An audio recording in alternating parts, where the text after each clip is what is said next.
AfriForum Jeug se Tikstap bied vandag 'n skietopleiding aan vir ons studente wat by Soltech SWAT Akademie en dan by Tuks ook SWAT. Die doel van die skietopleiding is om ons studente bietjie meer veiligheidsbewus te maak en hulle nuwe vaardighede aan te leer.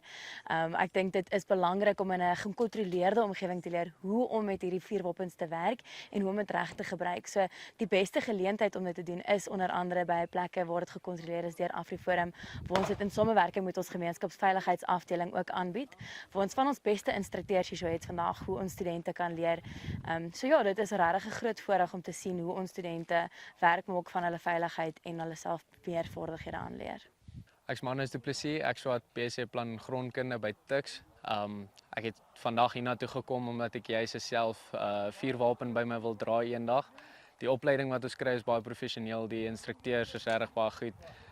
Vandag het ons maar geleer hoe om gemaklik te raak met jou geweer, om uit die holster uit te haal en te vuur.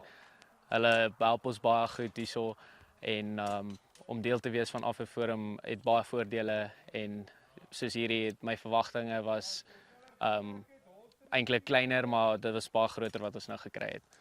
Hallo julle almal, ek is Bianca Silje, ek is 'n derde jaar aktuariël student by Tuks.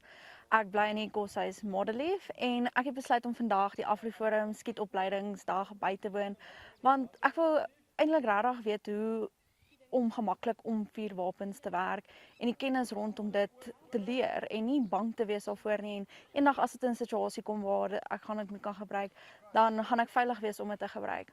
Maar wat ek vandag sover geleer het is these amazing mense wat help met die opleiding en wat elke keer jou net help om te verbeter. Soos as jou groeping verkeerd is of hoe jy vashou, hulle help jou met dit alles. Dit is lekker om mense te ontmoet wat van die skietgemeenskap af is en wat 'n passie daarvoor het en ek wil ook daai passie eendag by hulle aanleer.